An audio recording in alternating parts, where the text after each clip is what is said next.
Okay.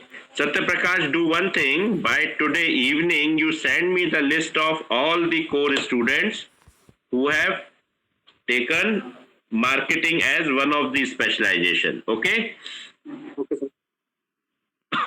जिन जिन students ने core के मार्केटिंग ऑप्ट किया है उनके नाम आप मुझे भेजो। Okay, clear? ओके हाँ, दैट्स ऑल। ओके, तो कल हम लोगों ने देखा, आज बस उसी को हम लोग एक रेफरेंस में लेंगे और फिर उस पर आगे बढ़ेंगे। कल जो एक्चुअली डिस्कशन था वो हम लोगों का कुछ क्वेश्चनर्स पर बेस था और कुछ हम लोग के अपने ऑब्जर्वेशंस पे था। मेनली जो बात हम लोग करना चाह रहे हैं, whatever we are trying to work it out, उसमें द इम्पॉर्टेंट थिंग इज कि ये एक who is there? Somebody has entered? Okay. So, here we have tried to discuss one case.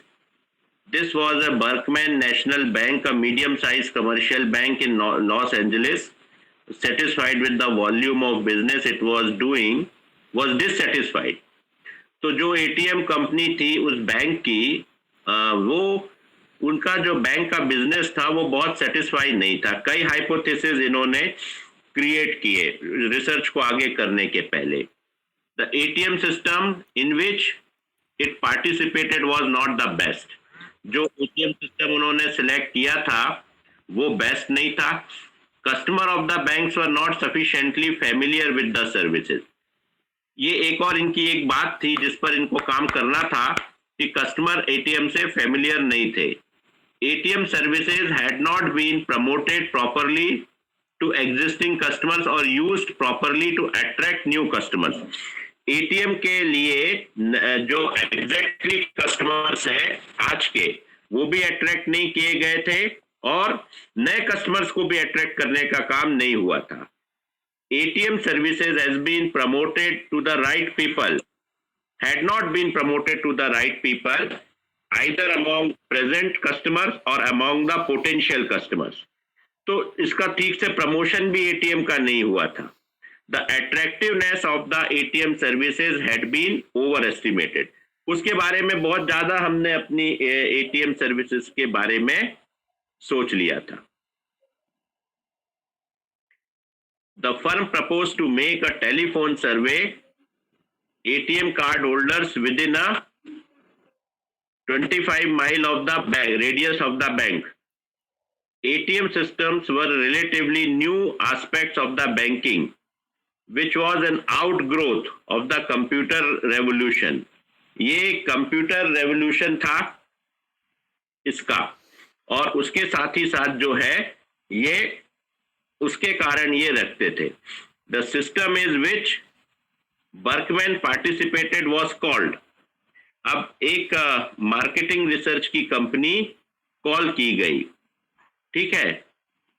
ये पर्टिकुलरली डिजायर्ड इंफॉर्मेशन लेने के लिए और ये सब सारी सिचुएशंस को वर्कआउट करने के लिए कि कैसे हम इस पे अपना मार्केटिंग रिसर्च का काम आगे कर सकते हैं। तो ये जब बनाई गई कंपनी, तो इस पर कंपनी ने पूरा का पूरा विचार किया और ये इस पर विचार करने के बाद ये पर्टिकुलरली जो क्वेश्चनर है, ठीक है, ये जो एक पर्टिकुलर क्वेश्चनर है ये बनाने की कोशिश की गई। तो कल क्वेश्चनर तो हम लोग देख चुके हैं, पर स्टिल अगर कोई वो है, that what we can go है। तो जब एटीएम के बारे में हमने काम शुरू किया 5-6 चीजें मानकर, ठीक है, 5-6 चीजें समझकर तब इसके बाद में हमने देखा कि this is what we need to find out, this is what we need to find out. ये क्वेश्चंस हमने डिजाइन किए कब से? ये क्वेश्चंस डिजाइन किए कि जब हम इस बात को मान चुके हैं कि एटीएम का प्रमोशन ठीक से नहीं हो रहा, एटीएम को अट्रैक्ट नहीं किया गया, एटीएम के बारे में हम लोग सिर्फ बैठे बैठे सोच लेते हैं। तो यहाँ पर एक पूरा का पूरा हमने, अब ये इस पेज से हम देखते हैं, हमने एक फुल्ली जो है ये क्वेश्चनेयर डिजाइन किया। तो ये क्वेश्चनेयर्स पूरे के पूरे डिजाइन हुए और इसके साथ ही साथ ये भी ऊपर के क्वेश्चंस आए जिस पर कि कल हम लोगों ने पूरी तरह से विचार किया था। अब इस पर हम दोबारा नहीं जाएंगे, पर ये आपको बताने का एक बैकग्राउंड था कि बेसिकली ये कहाँ से आए क्वेश्चनेयर। ये क्वेश्चनेयर आने का जो रीजन था, लॉजिक था, वो वहां से आए कि एटीएम के बारे में हमको रिसर्च करना था। That is what we need to really think on, है ना। तो जब ये क्वेश्चनेयर बना है तो अब केस ये कहता है evaluate the questionnaire to see gather both the general and the specific information desired. क्या इंफॉर्मेशन आप लेना चाहते हैं? तो आपके पास में पूरा क्वेश्चनेयर है, ठीक है, आपके पास में अभी पूरा क्वेश्चनेयर है। कौन सी इंफॉर्मेशन हम देखना चाहते हैं? तो इसका जो हमारा आंसर होगा वो बड़ा सिंपल है। अब ये जो क्वेश्चन है, this is what we need to, basically we want this information. ये इंफॉर्मेशन करना है, कौन सा कार्ड यूज होता है, कौन सा एटीएम सिस्टम बैंक को यूज करना चाहिए, कौन सा वो यूज कर रहा है, क्या एटीएम का ब्रांड नेम है और किस प्रकार से ट्रांजैक्शन होता है लास्ट 4 मंथ्स का। ये सारी इंफॉर्मेशन हमने, अब देखो इसको उल्टा चल रहे हैं अपन।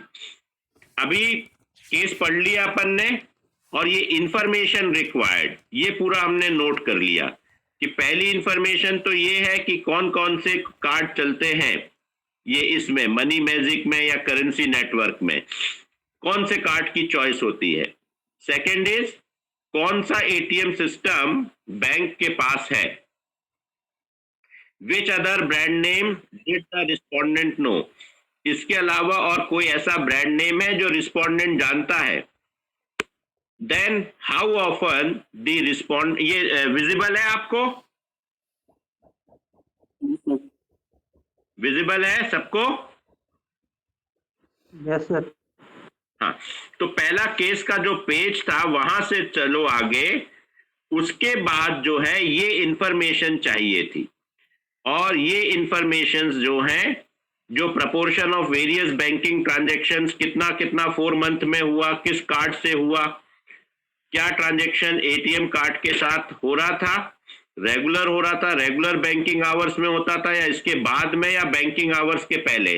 जैसे बैंक 10 बजे से खुलता है तो 10 के पहले ट्रांजैक्शन होते थे ज्यादा या 6 बजे के बाद। ये इंफॉर्मेशन हमको चाहिए थी, ठीक है। तो ये सिचुएशन आपको अपने साथ में देखनी है। How likely the respondent to be used ATM service, ATM services कितनी बार ये यूज करते हैं और एटीएम सर्विसेज के प्रॉज एंड कॉन्स क्या है, क्या नुकसान हो सकता है, क्या फायदा हो सकता है और क्या एक्सपेक्टेशन हो सकती है, इसमें कितना डिस्ट्रस्ट होता है, राइट। ये सारी चीजें हमको देखनी पड़ती। क्लासिफिकेशन मतलब अब ये तो पर्सनल स्टेटस है, ये जो भी है। अब ये पहले हमने इंफॉर्मेशन देखी, ठीक है, पहले तो हमने ये इंफॉर्मेशन देखी, उसके बाद हमने ये क्वेश्चंस डिजाइन किए, ठीक है।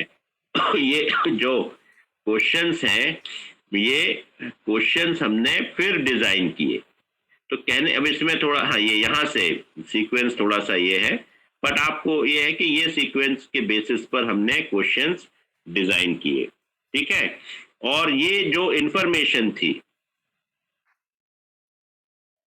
जो यहाँ पर इंफॉर्मेशन थी, उसी से बेसिस पर क्वेश्चंस है। जैसे एक एग्जांपल है, कौन सा फॉलोइंग ब्रांड है which can check the degree it is accepted for each of the following brands, check the degree if you accepted. जो भी ब्रांड थे उसमें से आप कितना उसको, हर ब्रांड के बारे में आपका क्या ओपिनियन है, एक्सट्रीमली एक्सेप्टेबल है, नॉट एक्सेप्टेबल है, ये वो उसी क्वेश्चन से आया है ना, जो इंफॉर्मेशन रिक्वायर्ड थी उसी से क्वेश्चन बना। क्लियर हुआ या नहीं?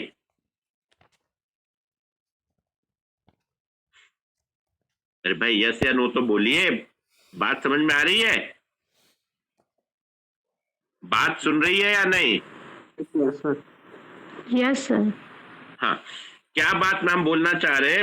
हमारा बोलने का मतलब है कि पहले जो इंफॉर्मेशन रिक्वायर्ड थी उसी से हमने ये क्वेश्चंस फॉर्म किए हैं। Is that clear? Yes sir. उसमें इंफॉर्मेशन थी ना कि कौन सा ब्रांड वो यूज कर रहे हैं, money magic, movie magic, whatever, या दूसरा कोई यूज करे तो उसी के पूछ लिया हर ब्रांड के बारे में कि उसका क्या स्टेटस है, तो ये व्यू आ गए। ठीक है, then what is the chance of your buying and purchase of the product next time. तो ये कोई भी जो प्रोडक्ट है उसको आप नेक्स्ट टाइम कितनी बार परचेज करोगे, इसका क्या चांस है, 100, 90%, 70%, that is what they are asking. ठीक है, what is your opinion about the brand, excellent, good, ये भी आपका ओपिनियन आ गया। स्कोर आप ब्रांड्स को देना चाह रहे थे। तो ये कहने का मतलब है कि इस तरह से जो हम लोगों ने डिस्कशन किया, ये अलग अलग ब्रांड को, हायर क्वालिटी पर कितना है, लोअर, ये सब जो है, अब ये पढ़ लेना आप पूरा मैं नहीं पढ़ूंगा, लेकिन इसको मेन जो बात है कि जो इंफॉर्मेशन थी उसके साथ ये क्वेश्चंस कनेक्ट है। क्लियर है? Yes sir. सारे लोग बोलो भाई, क्लियर है? यस तो सर। है ना। सबसे पहले आप क्या देखोगे, इंफॉर्मेशन, पहले तो केस रीड किया, फिर इंफॉर्मेशन देखा, फिर उसके बाद हमने क्या किया, अपना ये पूरा का पूरा क्वेश्चनेयर के क्वेश्चंस फॉर्म किए। ठीक है, ठीक है, is that clear? Yes sir. Yes sir. तो ये आपके व्हाट्सएप ग्रुप में मैंने अपलोड भी कर दिया है, आप इसको पढ़ना। ठीक है, आप इसको पढ़ने की कोशिश करना, समझने की कोशिश करना। मेन पॉइंट ये है कि क्वेश्चनेयर हमने बनाने का ये केस देखा कि अगर हम किसी एटीएम सर्विसेज की, बैंक के सेटिस्फेक्शन की स्टडी कर रहे हैं तो इंफॉर्मेशन ये हमको चाहिए और क्वेश्चंस हमको ये बनाना है और उसमें ये स्केल डालना। कई चीजें कवर कर रही है ये केस स्टडी, ये इंफॉर्मेशन का पार्ट भी है, ये क्वेश्चनर क्वेश्चंस कौन कौन से रखने हैं, स्केल्स कौन कौन से रखने हैं, क्वेश्चंस का सेटअप क्या रहेगा, क्वेश्चंस का सीक्वेंस क्या रहेगा। राइट, बात क्लियर हो गई? Yes sir. भाई बाकी लोग को आई, क्लियर नहीं आई? Yes sir. क्लियर है ना? सर एक बार फिर से बता दीजिए प्लीज। क्या, कहां से बताना, पूरा केस? नहीं सर, ये जो एंड में आपने बताया क्वेश्चंस का भाई सीक्वेंस। देखो, ये केस स्टडी पहले तो आपने पढ़ा है, खुद नहीं पढ़ा? नहीं सर, अभी नहीं पढ़ा। अच्छा ठीक है, जब भी आपको टाइम मिले अपने शेड्यूल में तो केस को पढ़ना है पहले कि क्या है व्हाट एवर द केस। तो ये बैंक के एटीएम की स्टडी है। ठीक है, उसके बाद हमने क्या नोट डाउन किया कि कौन सी इंफॉर्मेशन हमको चाहिए है। राइट, वो एक पूरी लिस्टिंग की, कौन से ब्रांड्स के बारे में है, ब्रांड का कौन से ब्रांड्स ऑफ एटीएम मशीन ज्यादा यूज हो रहे, नहीं हो रहे, किसके बारे में हमको जो है वो प्रमोशन किया, नहीं किया, ये एक लिस्टेड इंफॉर्मेशन है। यस और no? Yes sir. Listed information का एक चैप्टर हो गया। अब जब लिस्टेड इंफॉर्मेशन आ गई तो उसी से बेस्ड हमने क्वेश्चंस बनाए और फिर उन्हीं क्वेश्चंस में स्केल डाला। ठीक है, तो ये क्वेश्चनेयर ने क्या क्या कवर किया, इस क्वेश्चनेयर ने इंफॉर्मेशन रिक्वायर्ड ये कवर किया, इस क्वेश्चनेयर ने क्वेश्चंस का डिजाइन क्लियर कवर किया, इसने स्केल कैसे सेटअप करते हैं ये कवर किया या नहीं किया? Yes sir. अभी जिसने पूछा था उसको वो बोलो भाई। Yes sir. हुआ क्लियर? Yes sir. क्या कहा बताओ कैसे? चलो मेरी बात को वो करो, बताओ, श्योर करो। करना है, देन उसमें सारे जो ब्रांड्स है वो यूज हुए हैं, पूरा लिस्ट हाँ। उसकी बनानी है। उसके बाद उसके बेसिस पे जो क्वेश्चनियर है वो प्रिपेयर करना है, जो स्केल है क्वेश्चंस उसके बेसिस पे, स्केलिंग के बेसिस पे। ठीक है, ओके फाइन। ये पूरी की पूरी चीजें हमें समझ में आई। तो जितने लोग यहाँ बैठे हैं अगर बोल ना पा रहे हो लेकिन फिर भी ये बात समझ गए कि इस क्वेश्चनियर से हमें किस किस बात की प्रैक्टिकल जानकारी मिल रही है, यस और नो? Yes sir. ओके ठीक है। अब हम आगे बढ़ते हैं दूसरे टॉपिक के डिस्कशन पर, राइट। दूसरा टॉपिक हमसे ये कहता है कि ये तो हमने कर लिया, लेकिन हम किसके पास जाकर डेटा देखेंगे? ठीक है, हम किसके पास जाकर डेटा देखेंगे? तो सैंपल क्या होता है? सबसे पहले सैंपल को समझना बड़ा जरूरी है। Sample is a part of universe. जैसे अभी यही एग्जांपल ले, आपको बैंक के जो कस्टमर्स हैं उनसे एटीएम के बारे में सेटिस्फेक्शन स्टडी करनी है। अब ओवरऑल बैंक के कस्टमर आपको सपोज लिस्ट मिल गई, बैंक के तो कस्टमर है, तो रिसर्च एजेंसी को लिस्ट मिल गई, साहब 600 हमारे कस्टमर हैं या 6000। अब क्या है कि पूरे 6000 तो हम नहीं करेंगे, वो तो यूनिवर्स हो गया या पॉपुलेशन हो गया। यूनिवर्स या पॉपुलेशन एक ही होता है। यूनिवर्स क्या होता है? Total number of respondents to whom we can cover. Sensex वगैरह जो होती है उसमें पूरा देश ही एक यूनिवर्स होता है और वही सैंपल होता है, क्योंकि वो तो हर घर के लिए जाना है। लेकिन बाकी रिसर्च में हम यूनिवर्स को नहीं काम करते, हम यूनिवर्स को देखते हैं, पॉपुलेशन को देखते हैं, लेकिन काम हम सैंपल पे करते हैं। किस पे करते हैं? किस पे करते हैं? सैंपल। तो 6000 अगर हमारा सैंपल है, मतलब सॉरी 6000 अगर हमारा यूनिवर्स या पॉपुलेशन है, तो उसमें से हम 600 लोगों पर या 200 लोगों पर या 100 लोगों पर, अब वो एक क्राइटेरिया होता है, लेकिन एक समझने के लिए हम उससे कुछ ही लोगों पर काम करेंगे, वो हमारा सैंपल होता है। ठीक है, राइट? Is that clear?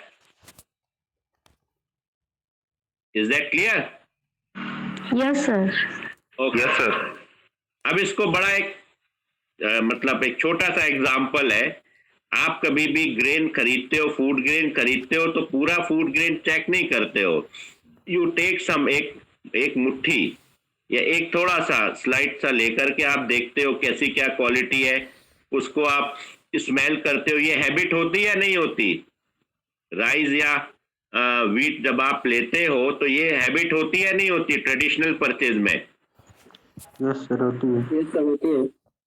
तो ये क्या होता है, पूरा पूरा थोड़ी ना हम ले लेते हैं पैक, हम तो थोड़ा सा सैंपल देखते हैं कि भाई ये स्मेल में वैसे ही है क्या जो लिया था। एक हैबिट होती है कस्टमर की, this is a consumer behaviour, तो दिस इज कॉल्ड सैंपल। ये भी एक सैंपल है। ठीक है, बात समझ में आ गई? बात समझ में आ गई? वहां उस व्हीट के 5 पैकेट्स हैं या राइस के 10 पैकेट्स हैं, तो वो 10 पैकेट्स पूरे क्या हो गए? यूनिवर्स या पॉपुलेशन। लेकिन उसमें से थोड़ा सा हमने एक मुट्ठी लिया और फिर उस पर काम किया, वो हमारा सैंपल हो गया। Is that clear? Is that okay? Yes yes sir. Sure? नहीं आई बात समझ में? तो सैंपल क्या होता है? Which is selected as a representation from universe और population, that is called sample. ठीक है, क्लियर हो गया? Yes sir. नहीं हुआ? क्लियर हुआ है तो बताओ, क्लियर नहीं हुआ है तो बताओ। हो गया सर क्लियर। हाँ श्योर।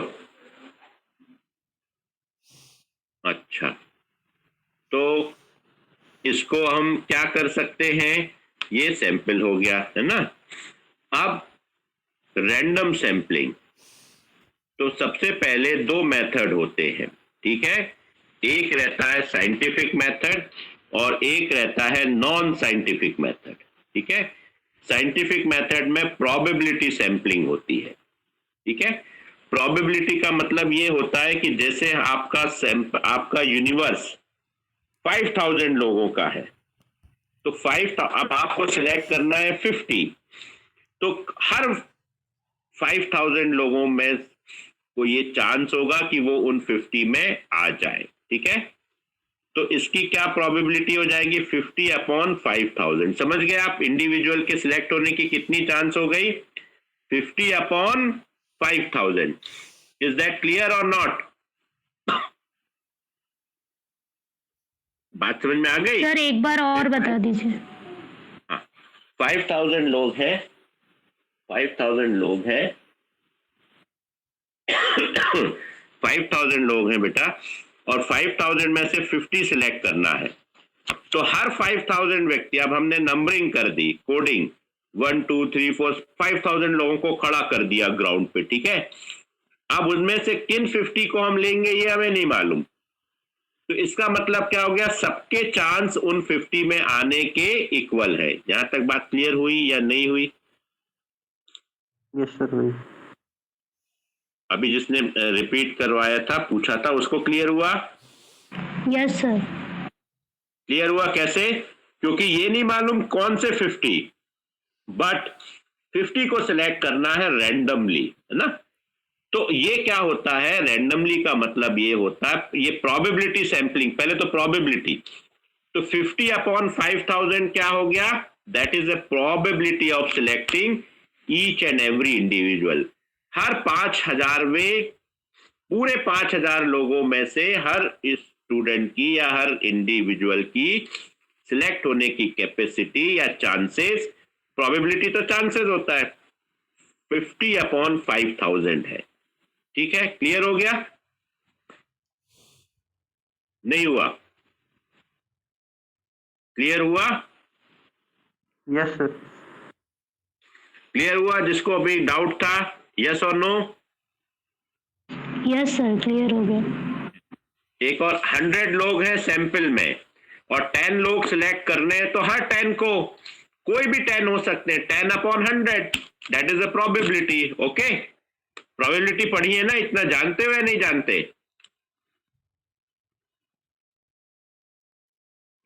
प्रोबेबिलिटी की समझ है? हेड ऊपर और टेल, दो चीजों में से एक आने की प्रोबेबिलिटी क्या है, 1/2, यस और नो? Yes sir. ठीक है, क्लियर है? तो ये हो गया हमारा प्रोबेबिलिटी सैंपलिंग। तो प्रोबेबिलिटी सैंपलिंग को साइंटिफिक माना जाता है और उसको बहुत फेयर माना जाता है। इसमें अब हम क्या कर रहे हैं, पहला जो टाइप होता है वो ट्रू रैंडम सैंपलिंग। अब ट्रू रैंडम सैंपलिंग में क्या होता है, पूरा हमारा जो यूनिवर्स है हमारे सामने, जैसे आपको जबलपुर के होटल्स के बारे में सेटिस्फैक्शन स्टडी करना है।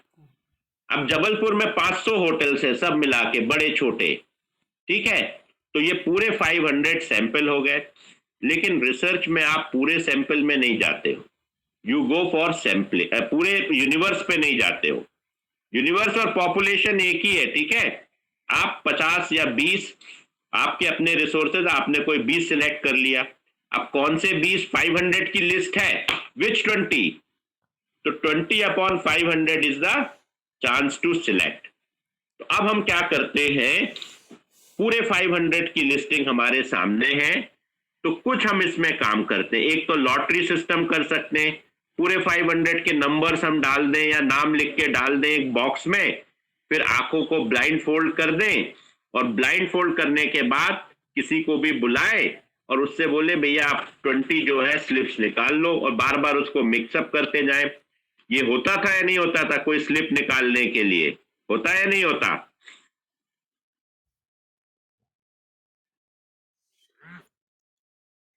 ये एक बड़ा कॉमन एग्जाम्पल है। ये आप अपने क्लास में, छोटी क्लासेस में किसी का नेम सिलेक्ट करना हो तो उसको आप स्लिप्स डालते थे किसी बॉक्स में और फिर उसको वो करते थे, मिक्सअप करते थे, थोड़ा सा वो करते थे, शेक करते थे ताकि मालूम नहीं हो कहाँ से कौन सी स्लिप है। ये चीजें याद है या नहीं है? Yes sir. यस सर, याद है। तो this is called lottery system. ठीक है, ये लॉटरी सिस्टम होता है जहां हमको नहीं मालूम कहां से कौन सी 20 स्लिप्स आ रही, ऊपर से नीचे से, हम तो उसको हर बार बुला रहे हैं और मिक्स कर रहे हैं। और ब्लाइंड फोल्डेड में कई बार हम आंखें बंद करके उससे बोल रहे हैं कि एक स्लिप उठा लो काला कपड़ा बांध के, ये भी एक वे होता है। That is what the thing we need to say. तो हमको कुछ नहीं मालूम कौन से 20 को हमने सिलेक्ट कर लिया। That is what we need to really thought of. या फिर अगर ये टाइम नहीं है एक्सरसाइज करने का तो हमने क्या किया, कोई भी 20 उठा लिए। That is what the thing. अब उसमें हम जरूर ये देखेंगे कि एक लाइन से 20 ना हो, 1 से 50 के बीच में कोई हो जाए, 50 से 100 के बीच में, 100 से 150 के बीच में, 500 से 1000 के बीच में, 1000 से 2000, 2000 से 3000, 3000 से 4000, 4000 से 5000। इस तरह से हमने रैंडमली पिकअप किया। ठीक है, राइट? Is that clear? मतलब ये समझाने की बात है, हम कहीं से भी पिकअप कर रहे हैं उसके बारे में किसी को कोई क्वेश्चन मार्क करने की बात नहीं, कहीं से भी हमने 20 कर लिए। राइट? अभी बात क्लियर हो रही है या नहीं हो रही? यस सर, हो रही है ना? आप सिंपल सी बात करो, स्कूटी ड्राइवर्स का या स्कूटी जो ओनर्स हैं उनका सर्वे करना है। आरटीओ ऑफिस से लिस्ट ली, पता चला 8000 लोगों के पास स्कूटी है, ये तुम्हारा पॉपुलेशन हो गया, सैंपल हो गया। 20 लोगों को करना है तो कहीं भी जाकर के 20 लोग रैंडमली कर लिए। तो इसका मतलब हम किसी के बारे में कोई वो नहीं रखते पहले से स्टैंडर्ड कि हमें यंग को लेना, ओल्ड को लेना, गर्ल को लेना, बॉय को लेना, कहीं ऐसा कुछ नहीं। अनपढ़ को लेना, पढ़े लिखे को लेना, एजुकेटेड को लेना, नॉन एजुकेटेड, जो भी हमको 20 मिलते हैं स्कूटी ओनर्स, उनको हम रैंडमली ले लेते हैं। This is called random sampling. Is that clear? Is that clear और नॉट? बात समझ में आ रही है? नहीं आ रही? बात क्लियर हो रही है? Are you getting my point? हाँ, आपको बात समझ में आ रही है? नहीं आ रही? भाई किसी को भी 20 लोगों को सिलेक्ट कर लिया, कोई उसका क्राइटेरिया नहीं है, बस 20 हो गए।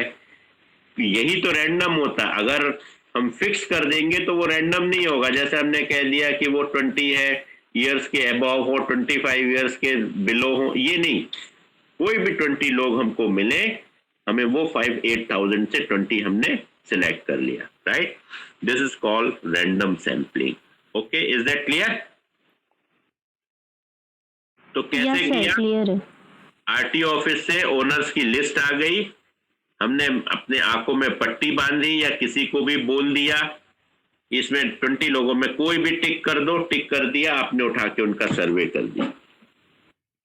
तो ये अब इसके कुछ वो भी होते हैं, मतलब हाँ, इसके अपने कुछ फॉल्ट्स भी हैं, कमियां भी हैं।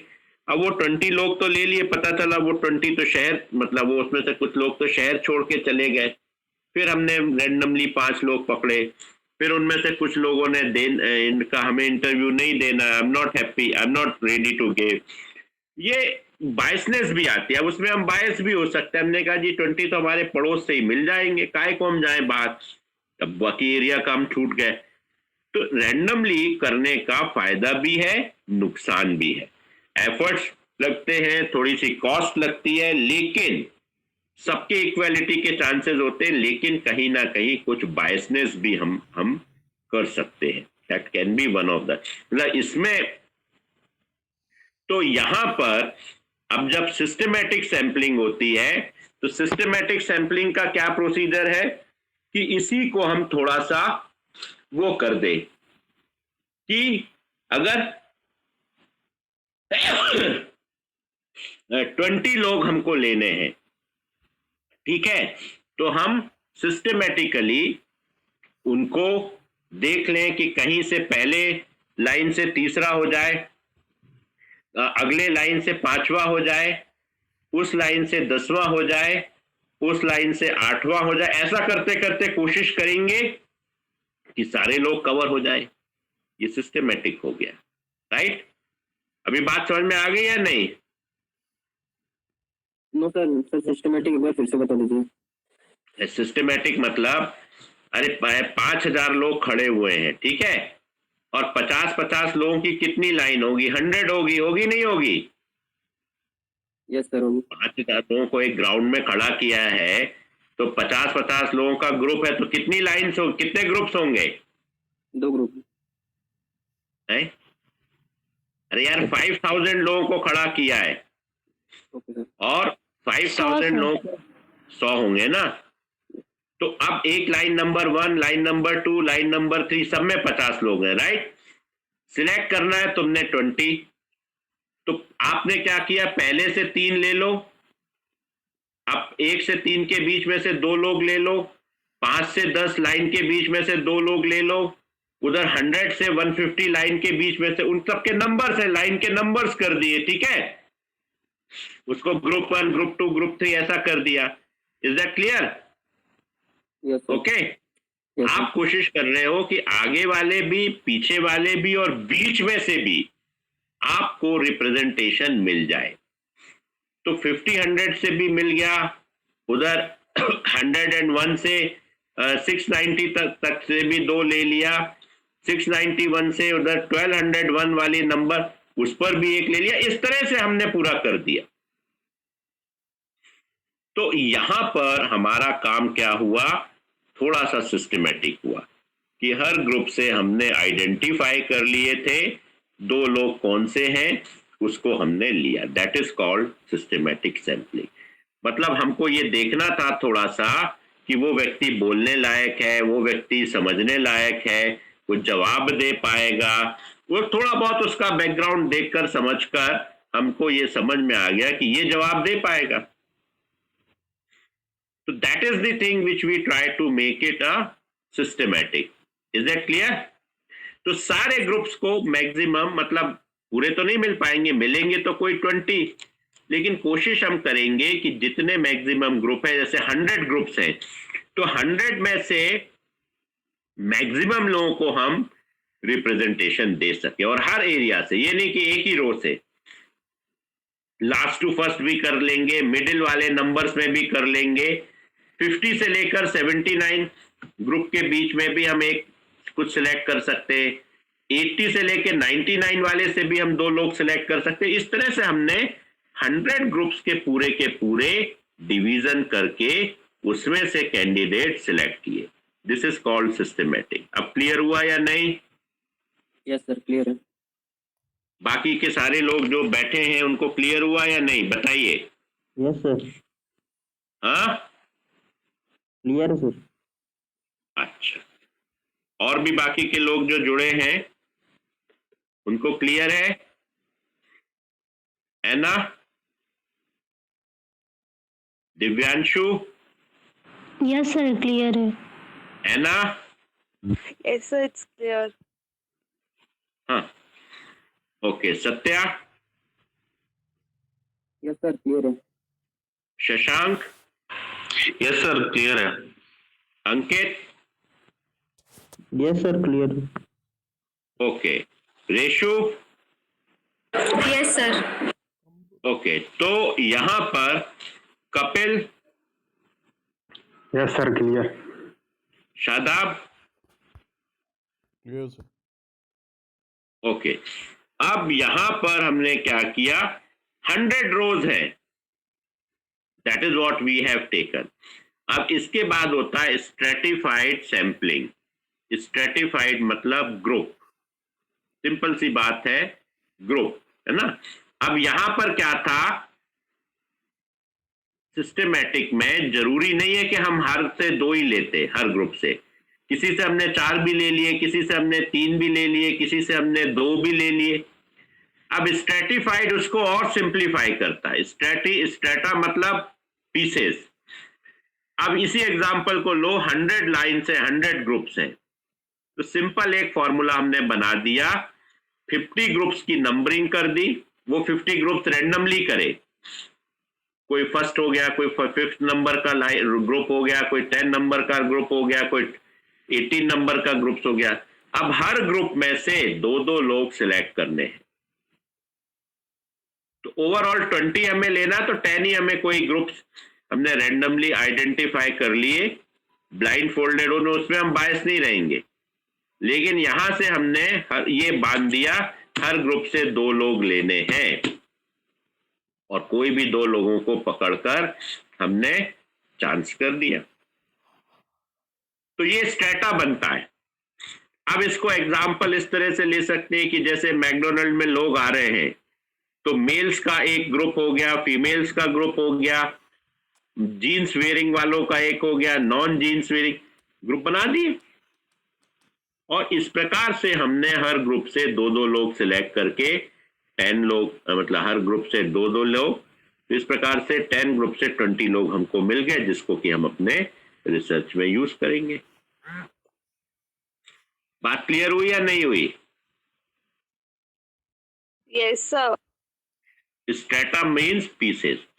एक और एग्जांपल ले सकते हैं, मॉल में आप गए, मॉल में आपको देखा कि भाई वहां जो शॉप्स हैं उनकी सर्विसेज, इनके बारे में डिटेल, तो वहां उस समय कितने लोग हैं, सपोज 10,000 लोग हैं, तो वो तो आपके पूरे के पूरे क्या हो गए, सैंपल हो गए, सॉरी यूनिवर्स हो गए। अब 10,000 लोगों में से 100 लोग सिलेक्ट करना है, तो ग्रुप कर दिया, इस वाली विंग में, अगली विंग में, वो विंग में, पूरा ग्रुप कर दिया, तो वो स्ट्रेटा हो गया। अब उसमें से हर ग्रुप से 2-2 लोगों का इंटरव्यू ले लिया, 20 लोग हो गए। 50 लोगों को लेना है तो हर ग्रुप से 5-5 लोग ले गए, और 10 हमने उसके पार्टीशंस कर दिए थे, फर्स्ट माला, सेकंड माला, उधर वाला, मॉल वाला एरिया, इधर वाला एरिया, पार्किंग हो गया। That is called strata. Okay, is that clear? बात समझ में आ रही है? तो एक हो गया भैया, एक का स्ट्रेटा बन गया वो कैंटीन वाला एरिया, एक का स्ट्रेटा बन गया पार्किंग वाला एरिया, एक का स्ट्रेटा बन गया जो फ्रंट गेट वाला रहता है, एक का स्ट्रेटा बन गया कहीं पे जो वो होता है जहां गेम्स वगैरह होते हैं, गेम जोन। इस तरह से आपने पूरा एक स्ट्रेटा बना दिया, और वहां से आपने लोगों को सिलेक्ट करना शुरू किया। तो 50 लेना है, अगर 10 स्ट्रेटा है तो हर स्ट्रेटा से कितने लोग आएंगे, 5, यस और नो?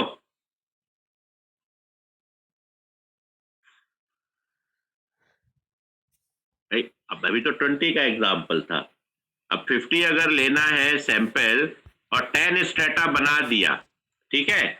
चलो पार्किंग एक पकड़ो, कैंटीन वो जो क्या फूड जोन एक पकड़ो, 2, तीसरा क्या हो सकता है, बोलते जाओ यार, कुछ तो बोल दो। हाँ, एक पकड़ा पार्किंग, ठीक है, Library, sir, library.